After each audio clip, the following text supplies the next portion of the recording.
তো চলে আসলাম বন্ধুরা, রান্না বান্না সব কিছু কমপ্লিট করে তোমাদের সামনে একটা ছোট্ট রান্নার ভিডিও নিয়ে। তো তোমরা সবাই মানে কেমন আছো? আশা করি ভালো আছো, আর আমিও ভালো আছি। তো তোমরা সবাই কী রান্না করলে, কার কী রান্না হয়ে গেছে, খাওয়া দাওয়া হয়ে গেছে অবশ্য করে জানিও। তো আজকে এখনও তো বৃষ্টি টিষ্টি কিছু হয়নি, মেঘলা মানে আকাশও ঠিক আছে, জানি না বিকেলের পর আবার কী হবে। আর এখানে তোজো দেখো প্রচুর বায়না করছে। ও এখন কোথায় যাবে?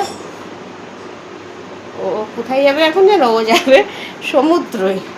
ও সমুদ্রে ঘুরতে যাবে এখন। ও বায়না করছে, ওর বাবাকে বলছে আমি এখন সমুদ্রে যাব বলে, ওখানে নিয়ে যাওয়া হচ্ছে না বলে কাঁদতে কাঁদতে শুয়ে পড়েছে। ও এখন ঘুমাবেও, ঘুমানোর সময় একটু বিরক্ত করে। তো চলো বেশি কথা না বাড়িয়ে কি রান্না করেছি আজকেও তোমার সাথে শেয়ার করি। চলো কি রান্না করেছি দেখাই। তো এই দেখো এখানে রান্না হয়েছে গরম গরম ভাত। আমি তো গামলায় ভাত করছিলাম, তো আমার কর্তামশাই বলেছে না গামলায় করবো না, হাঁড়িতেই করবা, যা রান্না করো তো হাঁড়িতেই করছি। তো আজকের আমাদের মাছ হয়নি, এই কয়েকদিন মাছ মাংস খেয়ে খেয়ে আর ভালো লাগছে না। তো এখানে কি রান্না হয়েছে চলো দেখাই তোমাদের। প্রথমেই দেখাই এই যে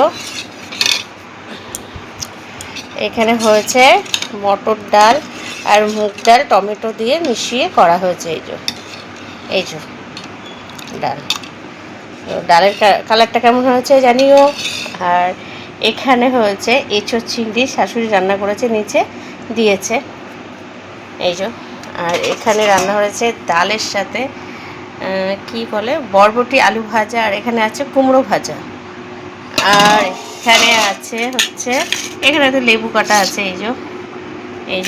আর এখানে আছে এই যে, তোমরা তো সবাই পুঁই শাকের তরকারি, পুঁই শাকের ঘ্যাট সবাই, মানে তোমরা না আমরাও সবাই মানে আমরাও খাই এটা, কিন্তু আমরা একটু পুঁই শাকটা ভাজা বেশি খাই, খুব ভালো লাগে, খুব টেস্টি লাগে এটা খেতে বন্ধুরা।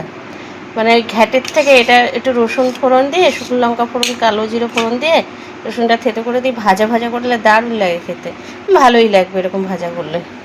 আর রসুন ফোড়ন দিয়ে যে কোনো কিছু করলে ভালোই লাগে, ভাজা ভাজা শাক টাইপের জিনিস, এটা তোমরা জানো। আর কালকে করেছিল এটা তোমাদের দাদাভাই চাটনি, তো কালকে আমার ভিডিও করা হয়নি, একটু ব্যস্ত ছিলাম তার জন্য। এখানে এই যে খেজুর, আমসত্ব সব কিছু দিয়ে চাটনি করা হয়েছে টমেটো দিয়ে, তো একটু আছে এই যে। আর এই হচ্ছে আজকে আমার দুপুরে রান্না বান্না বন্ধুরা। তো তোমাদের কেমন লাগে, মানে কেমন লাগলো আমার রান্নাগুলো অবশ্য করে জানিও। আর কার কার রান্নাবান্না হয়ে গেছে, খাওয়া দাওয়া হয়ে গেছে সেটাও কমেন্টে জানিও। সবাই ভালো থেকো, সুস্থ থেকো। শুভ দুপুরের অনেক অনেক ভালোবাসা রইল আমার সকল মিষ্টি বন্ধুদের জন্য।